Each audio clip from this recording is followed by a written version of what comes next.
2025缅甸地震，台湾的潜在风险与防震准备。你是否知道，远在缅甸的一场地震，可能与台湾的未来息息相关？2025年3月28日，缅甸发生了一场 7.9 级强烈地震，造成了严重的人员伤亡和财产损失。这场地震也为台湾敲响了警钟。2025年3月28日14时20分，中国标准时间，缅甸北纬 21.85 度，东经 95.95 度，发生了一场 7.9 级强烈地震，震源深度约为30公里。如此强烈的地震，能量释放巨大，影响范围广泛。这场地震的震中位于缅甸境内，但由于其强度和深度，对周边的区，包括台湾，都可能产生影响。我们需要密切关注其潜在的连锁反应。这场地震在缅甸造成了超过50人死亡、300人受伤的惨剧，许多建筑物倒塌，一位在缅甸的台湾公民失踪。地震给当地人民带来了巨大的痛苦和损失。缅甸的灾情令人痛心，也提醒我们地震的破坏力是多么的巨大。我们必须从中吸取教训，加强防震减灾工作。这场地震的影响范围非常广泛，周边国家和地区都有震感。由于台湾与缅甸地理位置相对接近，且都位于地震活跃带，因此引发了人们对台湾可能受到影响的担忧。地震的影响往往是跨越国界的，我们需要从区域的角度来评估和应对地震带来的风险。这场缅甸地震的震级可以与台湾的921大地震相提并论。7.9 级的地震，能量释放相当于大约177颗原子弹爆炸。921大地震给台湾带来了巨大的创伤，我们不能忘记那段痛苦的记忆。将缅甸地震与921地震进行比较，是为了更好地理解其潜在的破坏力。专家警告说，缅甸地震可能会引发应力转移，从而触发台湾的地震。这意味着，缅甸地震释放的能量可能会增加台湾的壳的压力，导致地震的发生。应力转移是一种复杂的物理现象，我们需要密切关注的壳应力的变化，以便更好地预测地震的发生。2025年1月，西藏发生了一场 6.8 级地震，随后台湾大埔发生了一场 6.4 级地震，这是否意味着远距离的地震之间存在某种联系？历史数据可以为我们提供宝贵的参考。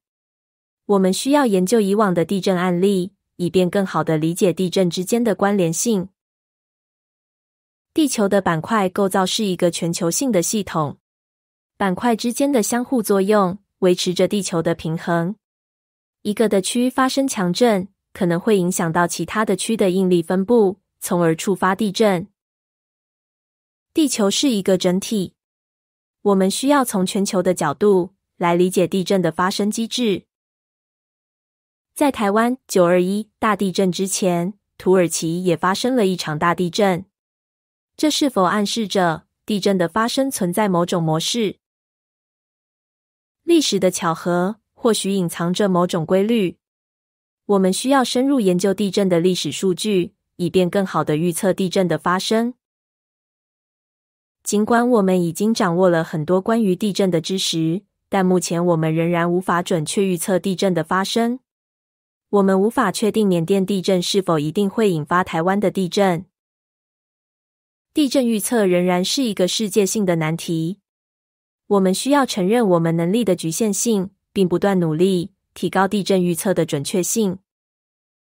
尽管我们无法准确预测地震的发生，但我们仍然需要保持警惕，密切关注地震动态。我们需要加强监测，及时评估风险，并做好应对准备。防患于未然，永远是应对地震的最佳策略。我们需要时刻保持警惕，做好充分的准备。地震是全球互联的，一个的区发生的地震可能会影响到其他的区。我们需要从全球的角度来理解地震的发生和传播。地球是一个整体，我们需要加强国际合作，共同应对地震带来的挑战。我们需要加强地震监测系统，以便更好地了解地震的活动规律。我们需要利用先进的技术，提高地震监测的精度和效率。地震监测是防震减灾的基础。我们需要不断完善地震监测系统，为地震预测提供更可靠的数据。我们需要提高公众对地震风险的认识。我们需要通过各种渠道普及地震知识，提高公众的防震意识。只有了解地震，才能更好地应对地震。